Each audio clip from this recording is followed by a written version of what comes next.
Hey there, I need your help. I'm launching a new show on golf, travel, food, and culture over on YouTube, and I want you to be a part of it. Please visit letsplaythrough.com. That's THRU, letsplaythrough.com, and subscribe to my YouTube channel. Our trailer launches next week, and I want you to be there. I'll see you on YouTube. Here's this week's show.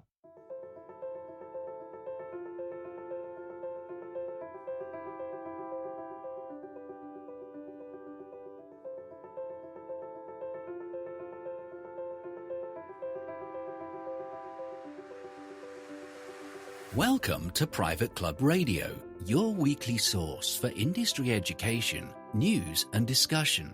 Broadcasting from Tampa, Florida, ladies and gentlemen, here is your host, Gabriel Aloisi. Well, big week here in Florida as we have a hurricane that is threatening the east coast of Florida. Hopefully it's going to miss us. But apart from that, we've got the new show, Let's Play Through, that's launching on Wednesday. I hope you will tune in for the trailer. Simply go over to letsplaythrough.com. Now, this week, I am going to play an interview from a show that I was interviewed on called the Someone Gets Me podcast. It's a fabulous show that you should subscribe to, hosted by Dianne Allen. I hope you enjoy.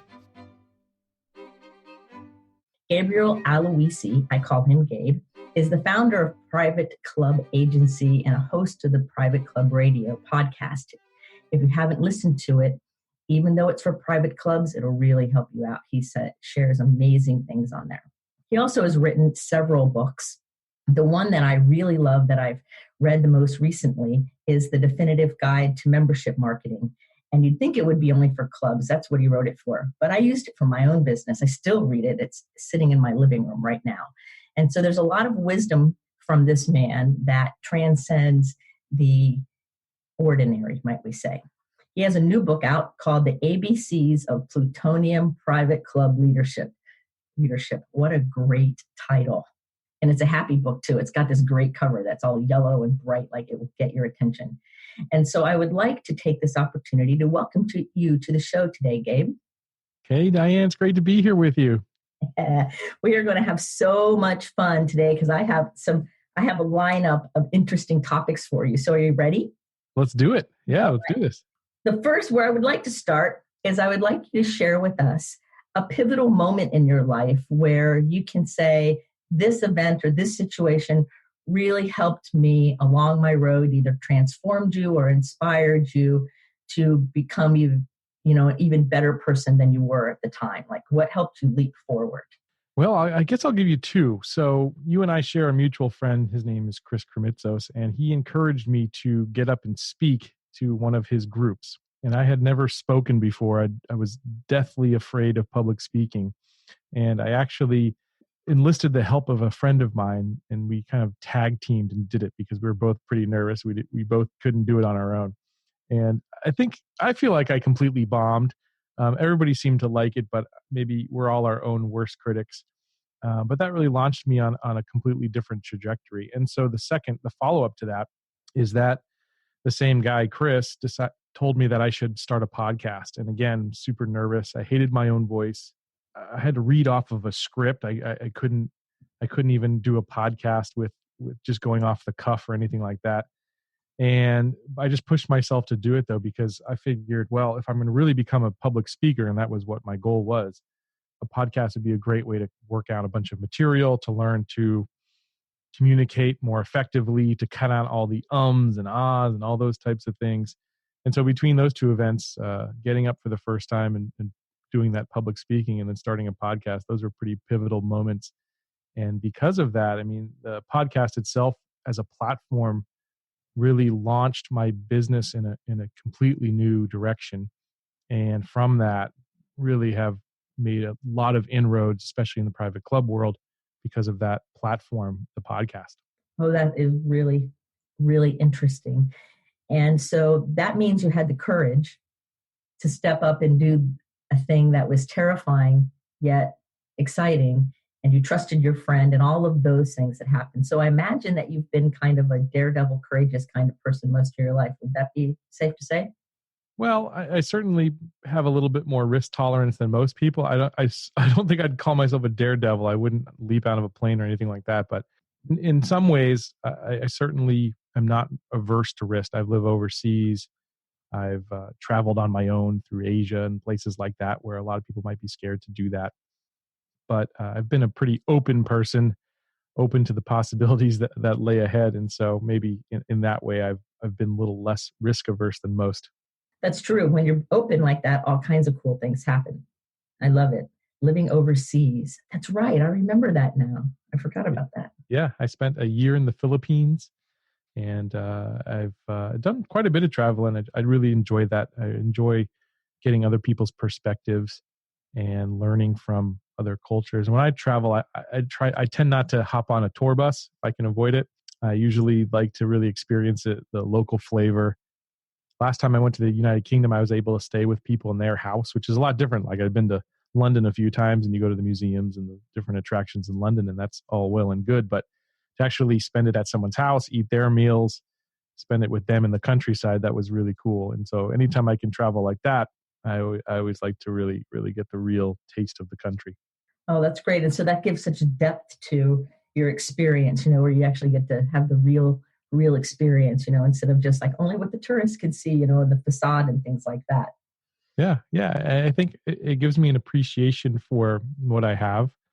I think, especially in our culture in the United States, we're really all about appearances and about things. And life really, to me, is not about things, even though I really appreciate the things that I have, and I have some very nice things. But it's not about, it gets really strange when you see hoarders.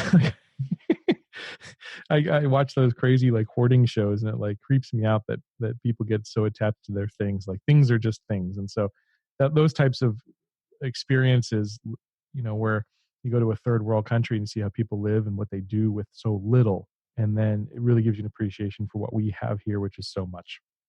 Yes, like there's so much perspective, Yeah.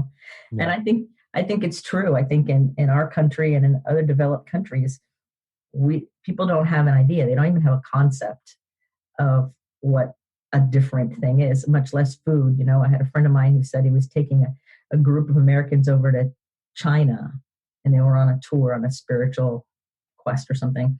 And one of the ladies complained because they were feeding her Chinese food. Why are we eating foreign food? And she didn't even realize that Chinese food was not foreign to Chinese people. Like, Right. she was, and he's telling me the story, and he's just busting a gut. And I said, well, how did you handle that? He said, I just couldn't help laughing. Well, the flip side of that is when Chinese, when they go on tours, they almost exclusively eat Chinese food. So I guess they're getting a taste of their own medicine, maybe. Right, maybe. It's interesting because us humans, I always say we're a little goofy and a little interesting humans, no matter where we come from or what we do or however we got where we are. We're all a little goofy sometimes, and I think so it makes it fun. Yeah, absolutely. So I have a question that kind of is interesting, I guess, because I see you as somebody who's very connected and sensitive and aware of things in a way, but it's quiet in a way. Like you don't ever brag about that level of connection. And a lot of times, especially with men, people don't really get that being sensitive and empathic and intuitive and kind of just knowing things, however way we want to word it, is a really huge gift that a lot of men have, but they don't talk about it much. I've had the experience of working with you and just having conversations with you where I know that level of deep connection exists within you. So what I'm curious, if you could speak a little bit to how that is for you. You run a very successful business. You have a great family, 2 great sons, a beautiful wife, and you balance all these amazing things, and you're connected on a level that's not all ego. And I'm really interested in what that experience is for you, and that kind of thing. Sure. Well, I guess I've always tried to approach business from a problem-solving perspective, right? I think the mistake that people make going into businesses or just in life in general is they look at it as what they can do for somebody or what they can get out of somebody, but they're not really looking to solve people's problems or challenges. And so I've always approached it that way. And because of that, I feel like I've always taken I listen a lot more than I speak. So when I'm having conversations with my clients, if you were to record those conversations, probably only 10 or 15% of that would be me actually speaking. I almost conduct interviews when prospective clients come to my office. And a lot of times I'll even take them right through a questionnaire. And so a lot of what I'm doing is listening, and I'm trying to deeply listen, because what comes out on the surface often is only just a little uh, pebble compared to what's laying below there. Like, you think of the iceberg, and only 10% of the iceberg is sticking out from the top. Well, that's when you're listening at a normal level, you're only hearing that 10%, but you have to kind of deeply listen, look at body language. And I've done a lot of research into those types of things. I was always fascinated by body language and by um, the handwriting styles and things like that, cryptography and all these kind of weird things. And those are the types of books that I read, because I'm interested at what humans are, what human behavior is really just a reflection of what's really deep inside there. And so I get a kick out of trying to figure that out and being a little bit of a detective. but it's mostly really deeply listening and really seeing where those pain points are, because it'll come out if you're really deeply listening to somebody, you'll hear what the real challenge is. So I might tell you that my problem is I don't have enough business, right? If we go very shallow, right? Like, I need more business, or I need more customers. But what's the real deeper problem is maybe they're not holding on to customers, and they're not holding on to customers because they're always chasing new customers, for instance. And so if you listen, if you go to that second, third level and beyond, and really try to be aware of what people are really trying to communicate, I think that you can be a lot more effective and a lot more successful, at least at a business level, and certainly on a personal relationship level as well. Yes, I think that's true. I always talk to my people about the second question.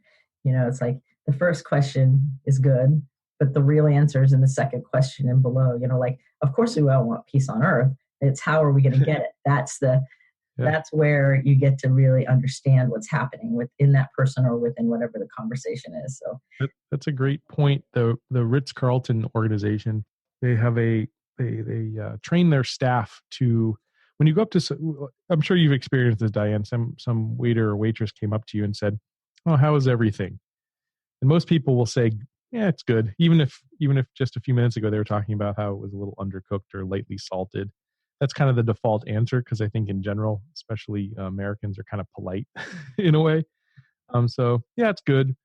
But they teach people to ask that second, deeper question where, well, what could we do that could make it better for you? And that's where you get that real answer. And so it's totally true. Most oftentimes, a waiter or waitress will ask that question, you'll say good, and they'll walk away. But the really good ones will ask that second question and find out what they can do that's even better. And that's when the real either good or bad comes out anyways. right, what can we do to make it better? That's perfect, because it's true. It's the second question, or it's that next level down, or the next level down, that Right. really shows what's really going on in the situation. And you have a really interesting way of being safe and listening more than you speak, so the people around you have a comfort with that. So how do you handle overthinking? Do you ever overthink? Well, I'm sure I do. Sometimes I don't handle it so well, maybe. I've gotten better, I think, over the years. I think people get stuck overthinking a lot of times, and they just don't want to take action. And so my solution to that is that I'm a person who is always wants to be very true to my word. So, for instance, I'll give you an example here. When I wrote my second book, I told people in advance, I'm going to write this book, and this is the date this book is coming out. In fact, actually, I said this book is coming out on this date, and I hadn't even started writing it. That's how it went down. And that was about 60 days from when I said that. And so that was the way I could force myself to not overthink, but to actually take action, because now I had a date that I had told everybody. And if I was going to be true to my word, that book had to come out at that point. And so what I did is every single day, wrote something for about an hour at a minimum. And I got the book done. I got the book done in 30 days. took about another couple weeks to get printed and laid out and all those sorts of things. And it was out on that date that I promised everybody. But that's how I've always combated it is to make a promise to people, not just myself, but to other people. And that prevents me from getting stagnant because now I've got to take action. That's perfect. That's how I got my first book done. Oh yeah, nice. Except I didn't give myself such a graceful, I didn't say out already. I said it would be to the editor. And it was on Thursday before Labor Day weekend. And it just kind of popped out of my mouth. I'm going to have my first book done by Monday. I'll have it to the editor Monday night. Yeah. And I'm like, why did I just say that out loud to all these people? Now I have to have it done. And it flowed right out the whole weekend. And it was to the editor actually Monday morning and was out just a couple of weeks after that. But it was really kind of funny. I did the same thing. I put a deadline out there, or I make a commitment for this is when it's going to be done. And then it requires my action because I'm going to keep my word, Right. And then the other thing is to not be a perfectionist. I mean, I think in general, I try to be a perfectionist, and I think I'm very detail oriented, but I also don't let that overwhelm me. It's got to be within reason. There's a difference between settling for. I had a friend. He said his quote was, "Stop chasing perfection and settle for excellence." And I thought that was a really good quote because a lot of times, we're our own worst critics to begin with, and so no such thing as perfect either. And if you do the best you can, you put in the most effort you possibly can, the results are going to be great, and people are going to see past any little flaws that there might be, anyways. Yes, that's true. And perfectionism can come from that fear that then also gets procrastination in the way and can get somebody in a kind of one of those, I call them death spirals, where they just stuck and yet to be detailed oriented and conscientious and do the right thing and be excellent is, I think, a mindset that then reflects out into whatever the work is or whatever the situation is, whether it's a relationship or whatever. Yeah. Now, if I'm being honest, I've always felt, to some degree, some sort of imposter syndrome or something like that. Especially, I think that's held me back in terms of being so scared to go up and walk on a stage and do public speaking. Like, who am I to teach this crowd something? And that's something that I've had to get over, and that's a lot of overthinking, obviously, too, and just a lot of false beliefs. And so, working on those. Just by continuing to put in the effort and to put in the work and to see, the results that it has in other people, and then focus on those things and not, you got to focus on the positives and not the negatives, certainly. Well, certainly. And you're right. It's putting out the effort with that focus, I think imposter syndrome is a really big deal for people who are smart and gifted and talented and have a lot going for them. And there is a lot of sometimes fear in that. Like public speaking is like the number one fear. Yeah. And I had no idea that in the beginning that scared you till you told the story at the opening of the show, because I've seen you speak. You flow with such a natural ease. In my mind, that's how you've always been. Like if somebody was to walk in the room or they were to meet you or come to a conference you're speaking at, they would think, well, of course, that's how he's always been. But I guess the message is that's not the case. You've put a lot of effort and work and focus and determination into getting on the other side of some of these false beliefs. Yep, and you've got a bomb in your own mind every once in a while. I felt like the first few times I did it, I felt like I completely bombed. But then people would come up to me, and the content was so good. I think it was overarching of the actual presentation itself, right? So my content, the slides, and the information that I gave was so good, people still got something out of it, and then that gave me the confidence. Okay, even if I felt like I bombed and it wasn't my best effort, I mean, it was my best effort, but it maybe wasn't my best result in my own mind. Then maybe it is good enough, and so it's just continuing to put in that work and to continue to strive to do better. So. I would practice. I would do all sorts of like fake webinars where I was recording it just for myself, just so I could kind of play it back and look and see what I could improve on or what was hanging me up or what things I could add to really flesh out a particular point. And so, yeah, it's been a journey, certainly. And now I would say I'm fairly comfortable up on the stage, But again, still, I don't want to ever think that I can just stand pat. It's always trying to constantly improve is always very important to me.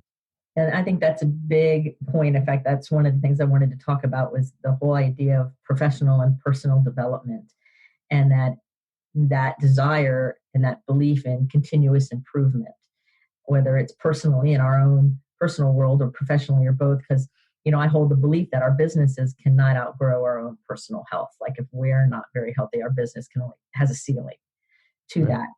And you naturally do it. Like you naturally talk about, I practiced and I did webinars when no one was there just so I could record it and watch it back. And people don't realize sometimes that all of us have things we want to learn and do and strive for, but so many people think it's just going to drop in their lap without all that behind the scenes effort. Like, your podcast and your business is successful, but it didn't just drop in that way. You created it with a lot of hard work and a lot of focused determination to go with it.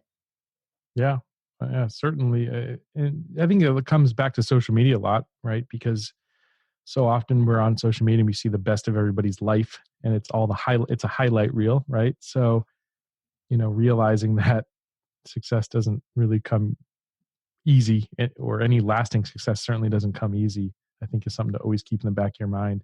And even though you're seeing people on like Facebook or Instagram living these wonderful lives, either number one, you're not seeing all the bad stuff that goes along with it, or number two, you didn't see how it all started and the work that was put in to get there. Yes, exactly. Because there's, it's like, what's that thing I've heard? An overnight success took 10 years to get to, or something like that. Yeah, exactly. People do that to me sometimes when they hear me speak or they hear some of my story.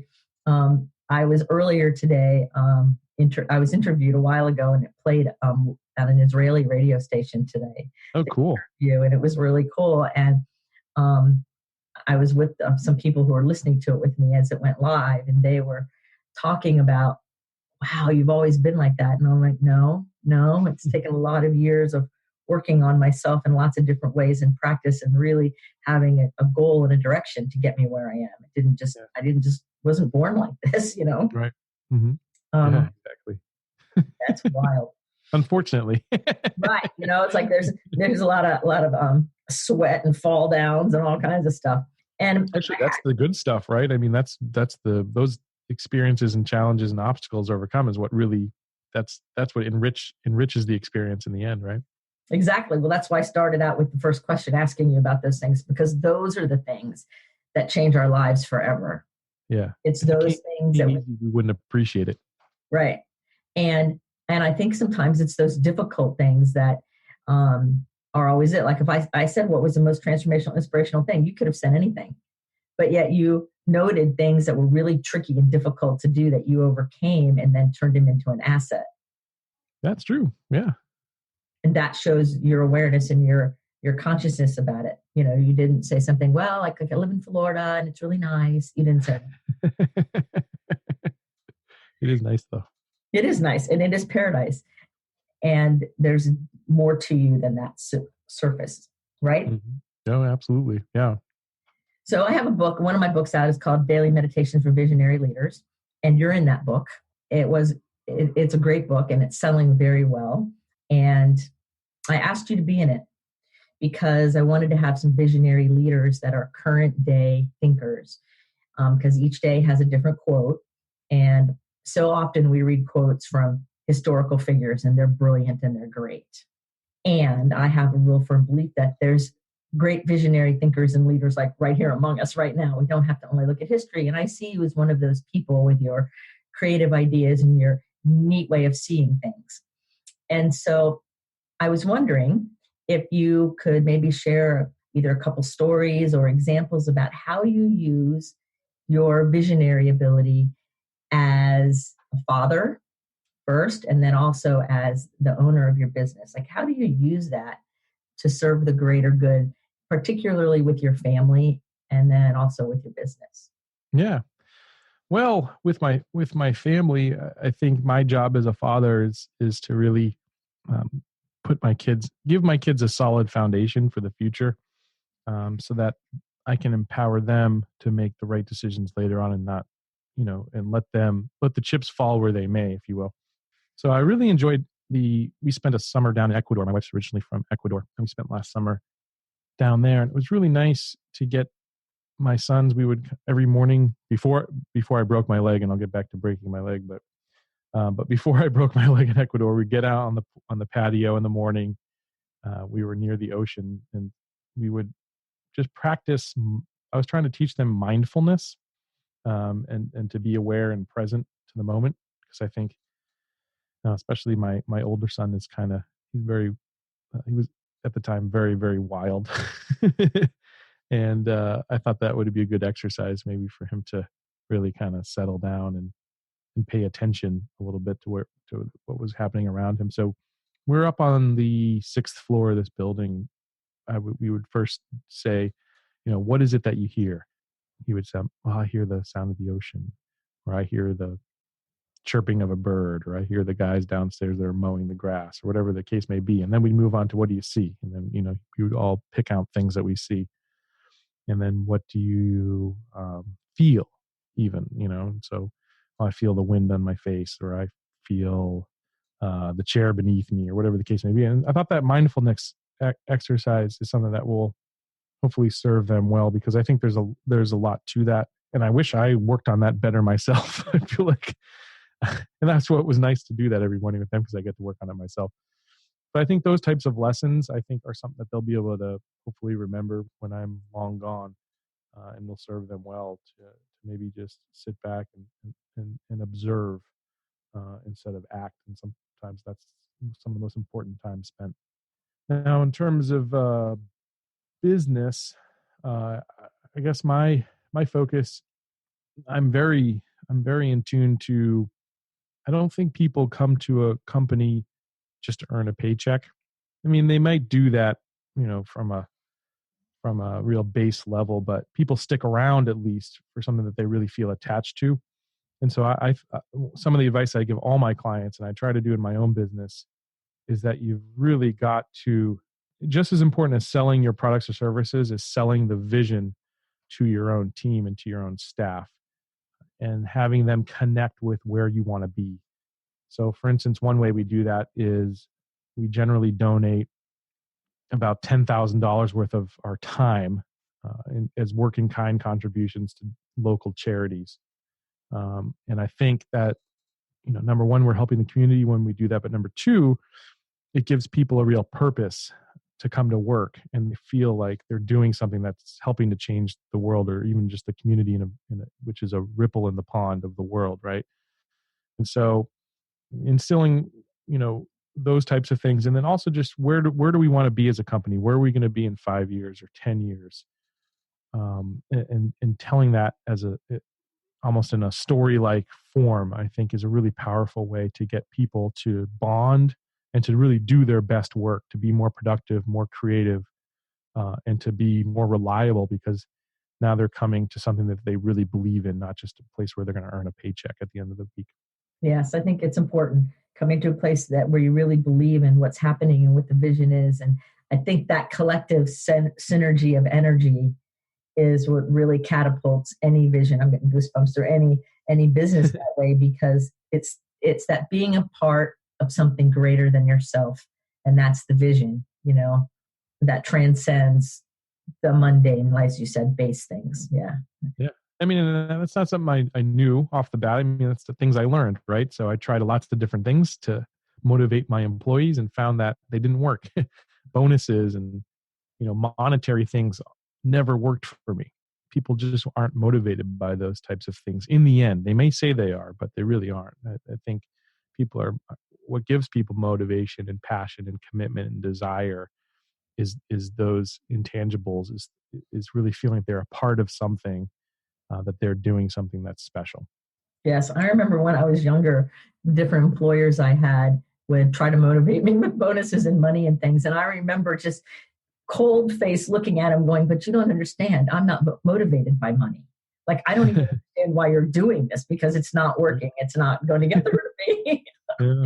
And it backfires too, because then it becomes an expectation more, because, the third quarter would roll around. They're like, well, where's our bonus? I'm like, well, it's a bonus.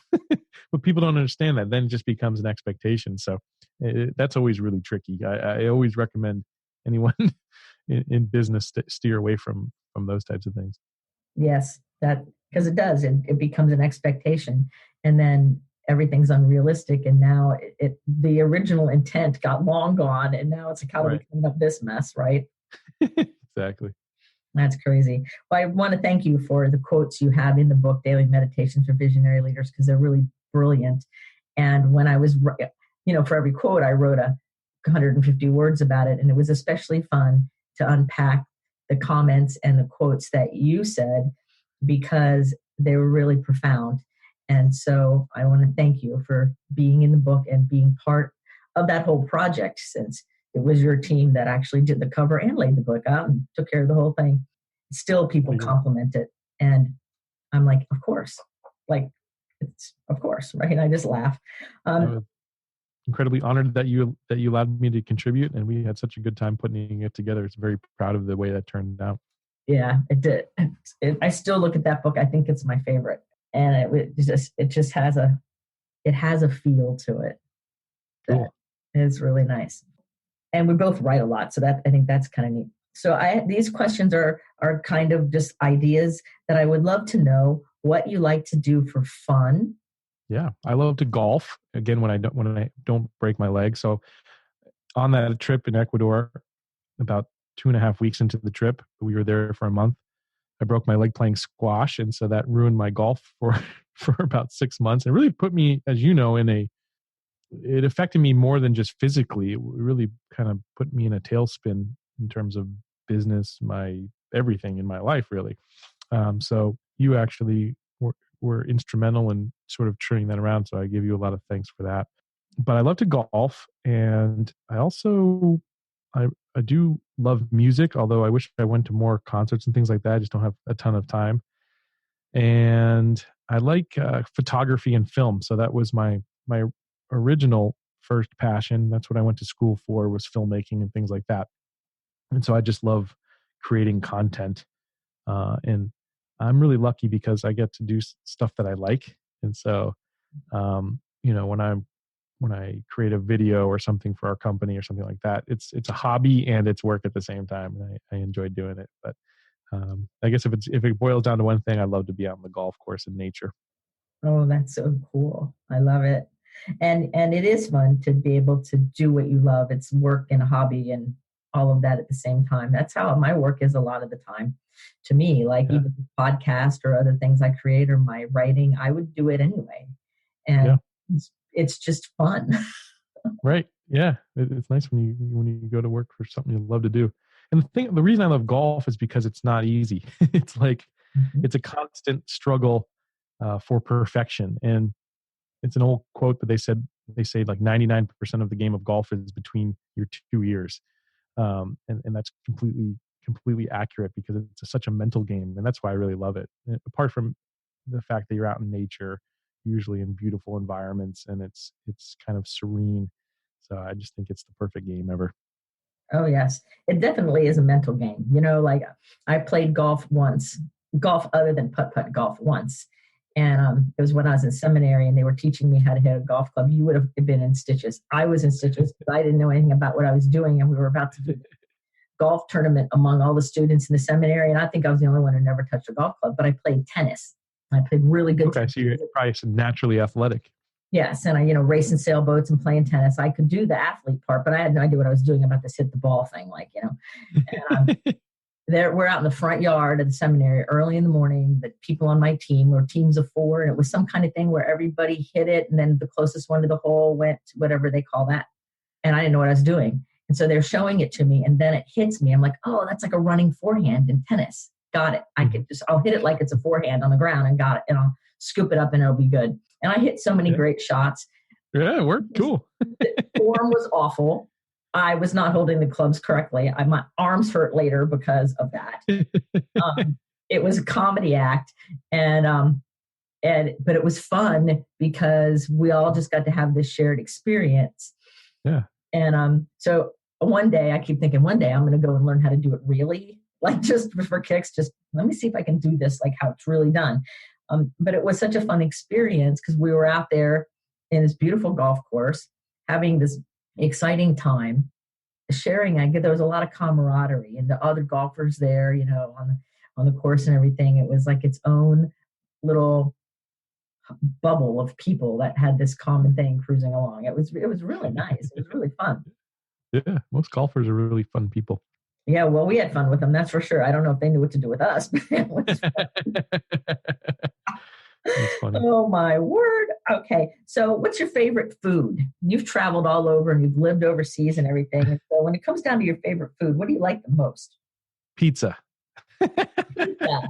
Very refined. I've eaten probably at the finest restaurants in the world, but pizza is my favorite food. I'm a simple person.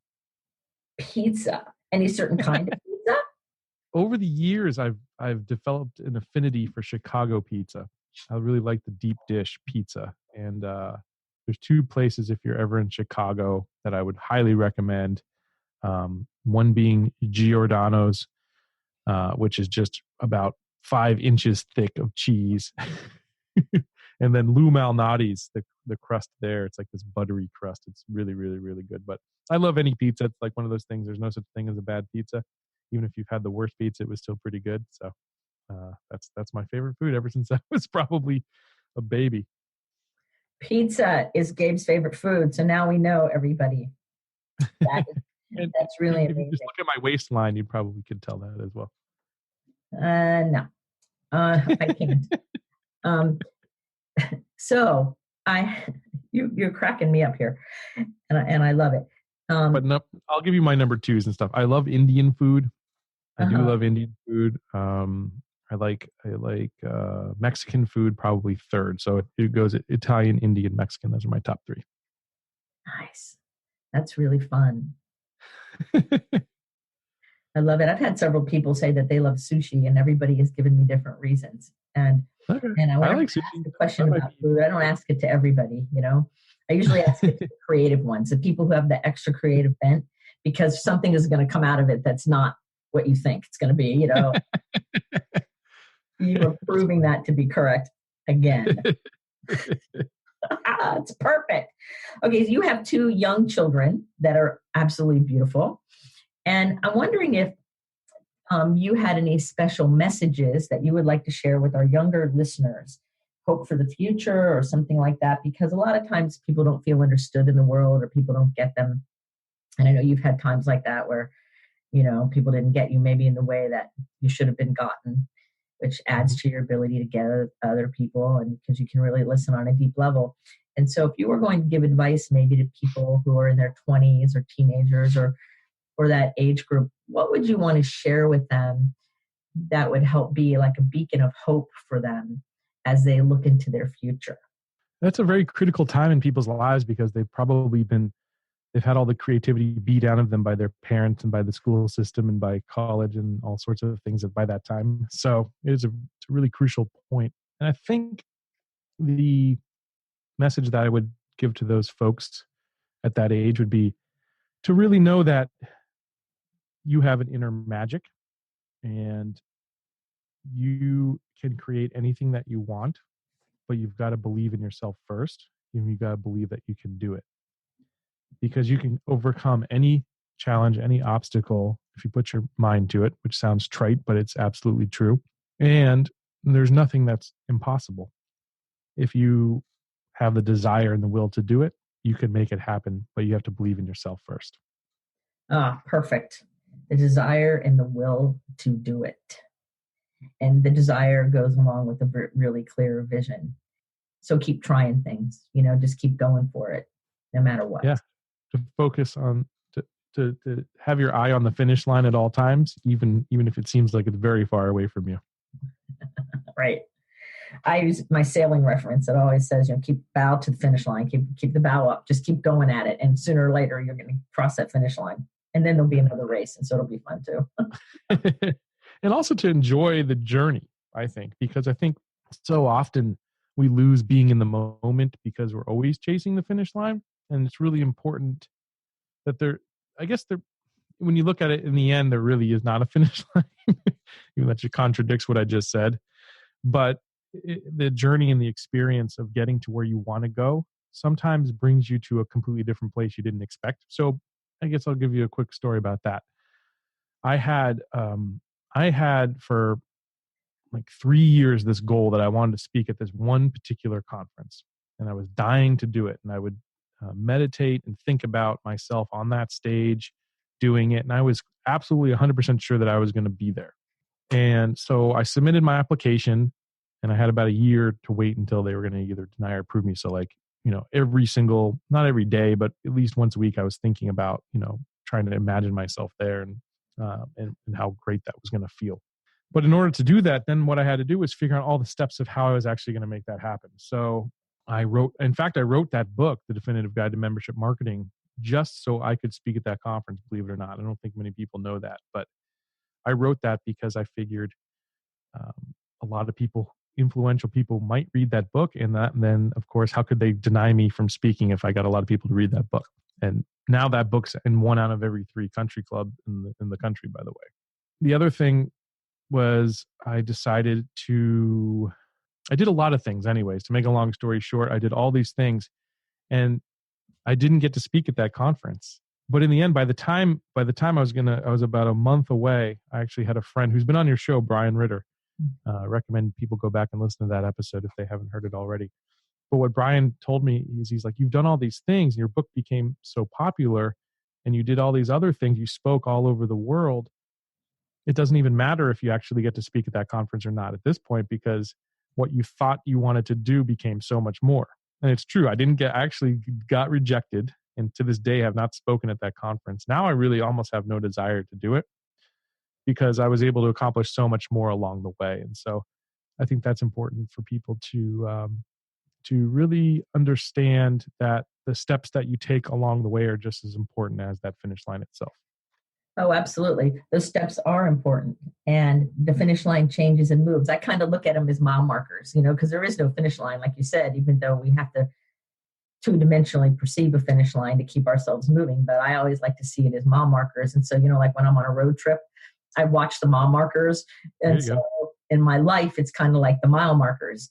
And sometimes I'm whizzing by them, and sometimes it's really slow, but I'm paying attention to the mile markers. And it's true. Like, you created all these amazing things thinking one goal, and something much greater happened because you were open to the possibilities.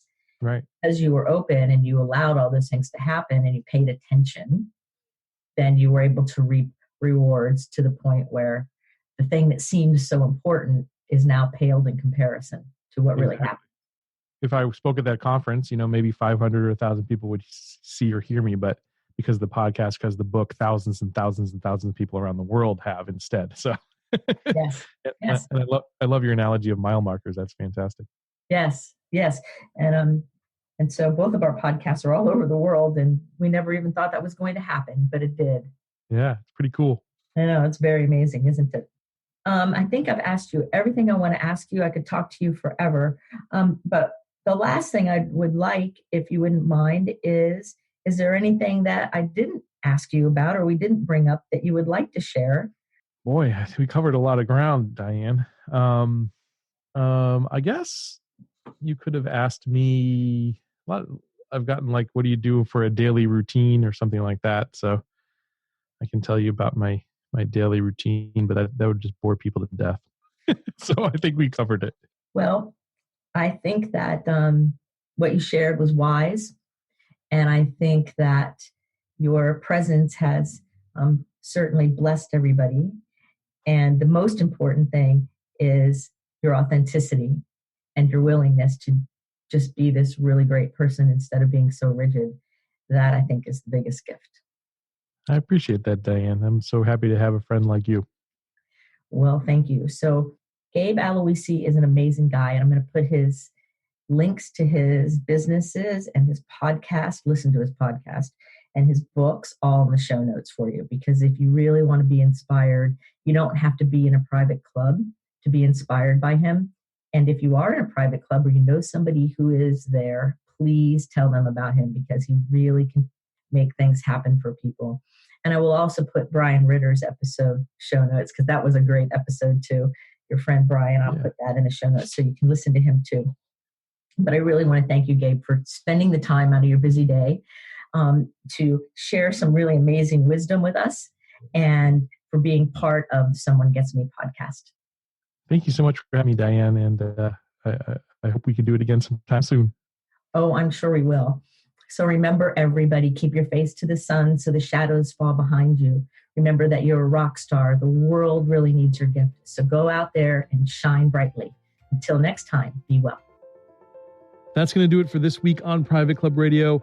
Enjoy the trailer at letsplaythrough.com on Wednesday, and I'll catch you back here next week. Until then, here's to your membership success. Private Club Radio is brought to you by Concert Golf Partners, helping to preserve and enhance private golf and country clubs. Concert Golf has the capital, expertise, and private club hospitality experience to help upscale private clubs achieving long-term success and membership growth. For 25 years, Concert Golf has allowed private club members to focus on simply enjoying their club. Visit concertgolfpartners.com to learn more about the recapitalization process.